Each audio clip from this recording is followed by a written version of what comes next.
Okay, so now we're going to take a look at charging by friction. Now, some insulators become charged when you rub them with another insulator, such as a dry cloth, for example. So this is going to be my dry cloth, and then the electrons are transferred either from the cloth to the insulator or vice versa, depending on what the insulator is.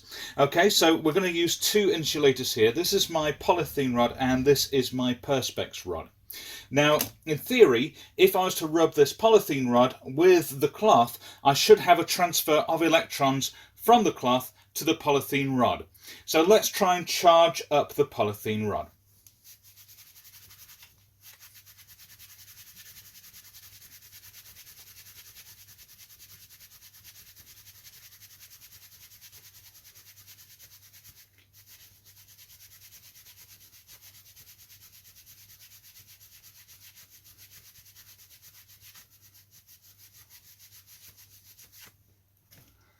Okay, now we've charged up the polythene rod, we're going to mount it on this little holder here. Okay, and you'll see why in a moment. Okay, so in theory, the polythene rod should have a negative charge associated with this end, the end where I did all the rubbing. Okay, so now I'm going to get another polythene rod and I'm going to do the same thing.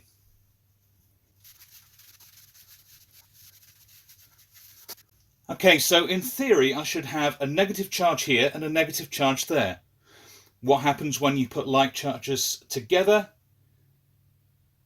They repel. So I can force the rod to rotate by holding a like charge close to it. Now, the opposite is true if I was to try and do the same thing with the perspex. So the perspex, instead of having electrons transferred from the cloth to it, then we have the electrons transferred from it to the cloth, making the cloth negative and the perspex positive. Let's see if that makes a difference.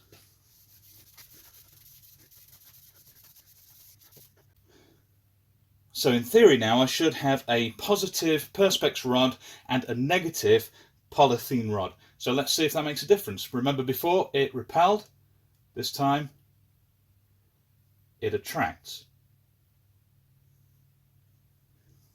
Let's make sure it's not a fluke. Put it that way. See if I can put the brakes on. Yeah, and pull it back this way. Okay, so what I essentially have is I have a hanging polythene rod. Okay, so that is hanging like that. Okay, and if I was to bring in the polythene rod, by the way, we've already given it a negative charge, if you remember. So if we pop some negative charges all the way around the outside. Remember, I only charged one end really, so I'm just going to draw them on the one end. Now, if I was to bring in another polythene rod, okay, so I'll bring it in from, let's say, this angle. That's the worst three-dimensional polythene rod I've ever drawn, but there you go. And this one also has negative charges around the outside. We have a negative charge, and we add that to another negative charge, and we have a repulsion. Okay, so a negative and a negative, they repel. The alternative of that, or the alternative to that, is if I have the same rod,